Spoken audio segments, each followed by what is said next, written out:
ناظرین گرامی، قیامت کے دن ایک شخص آئے گا جس نے یہ 5 گناہ کیے ہوں گے، 5 جرم کیا ہوگا دنیا کے اندر، جس کی وجہ سے اس کا روزہ، اس کی نماز، اس کی زکوٰۃ، اس کا حج سب برباد ہو جائے گا۔ کیا ہے وہ 5 کام؟ سنیے گا، حدیث سناتا ہوں، مسلم شریف کی حدیث ہے۔ اور اگر یہ برائی، یہ کام اگر ہم اور آپ میں سے کوئی کرتے ہوں تو اسے اپنے دل و دماغ سے، اپنے اندر سے، اپنے روح سے نکال کر پھینک دیجئے اور اچھے اعمال کرنے شروع کر دیجئے، اور دوسروں تک یہ ویڈیو ضرور شیئر کر دیجئے تاکہ ہر کسی کا بھلا ہو اور تمام لوگ اپنی اصلاح کر سکیں۔ سنیے گا، حدیث سناتا ہوں، راوی ہیں حضرت ابو ہریرہ رضی اللہ تعالیٰ عنہ، فرماتے ہیں ان رسول اللہ صلی اللہ علیہ وسلم قال اتدرون من المفلس، کیا تم جانتے ہو کہ مفلس کون ہے؟ قالوا المفلس فینا من لا درہم لہ ولا متاع۔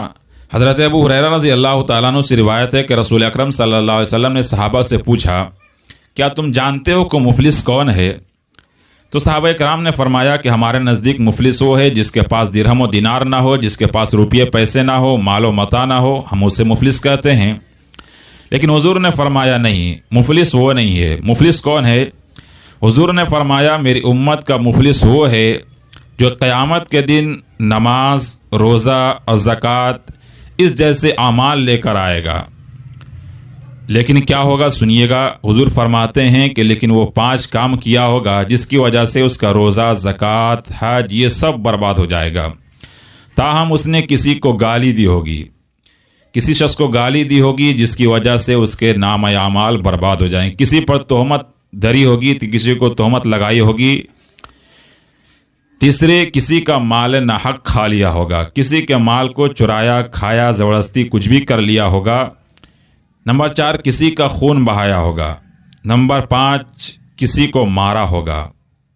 فرماتے ہیں کہ یہ 5 کام ہیں جس کو اس نے کیا ہوگا، یا تو گالی دی ہوگی، یا پھر کسی کو مارا ہوگا، کسی کا خون بہایا ہوگا، کسی کا مال ناحق کھایا ہوگا۔ تو اللہ کے نبی صلی اللہ علیہ وسلم فرماتے ہیں پھر کیا ہوگا؟ فرماتے ہیں کہ اس کی نیکیاں ان تمام لوگوں میں بانٹ دی جائے گی، اس کا روزہ بانٹ دیا جائے گا، اس کا زکوٰۃ بانٹ دیا جائے گا، اس کے حج بانٹ دیے جائیں گے۔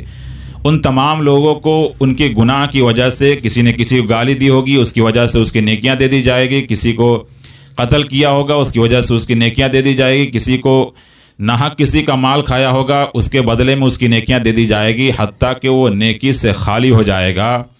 پھر اس انسان کے پاس کچھ نہیں بچے گا۔ فرماتے ہیں کہ پھر اس کی برائیاں، جس کو اس نے برا بھلا کہا ہوگا یا گالیاں دی ہوگی، جس کے ساتھ برے کام کیے ہوں گے، اس کی برائیاں، اس کی بدعمالیاں جو ہیں اس کے اوپر لاد دیا جائے گا، اس کا گناہ اس پہ لاد دیا جائے گا۔ پھر اس انسان کو کہا جائے گا کہ اس کو لے جا کر جہنم میں پھینک دو۔ تو وہ انسان جو ڈھیر سارا نامہ اعمال لے کے آیا تھا، روزہ لے کر آیا تھا، نماز لے کر آیا تھا، حج لے کر آیا تھا، لیکن ساتھ ہی ساتھ دنیا میں کیا کیا تھا؟ کسی کو گالی دی تھی، کسی کو مارا تھا، کسی کا مال کھا لیا تھا، تو اللہ کے نبی فرماتے ہیں اس کا سارا نامہ اعمال برباد ہو جائے گا، اور یہ انسان خالی ہاتھ ہو جائے گا، اور پھر ان کے گناہ ان پہ لاد دیے جائیں گے، اور پھر اس کو جہنم میں پھینک دیا جائے گا۔ اللہ اکبر۔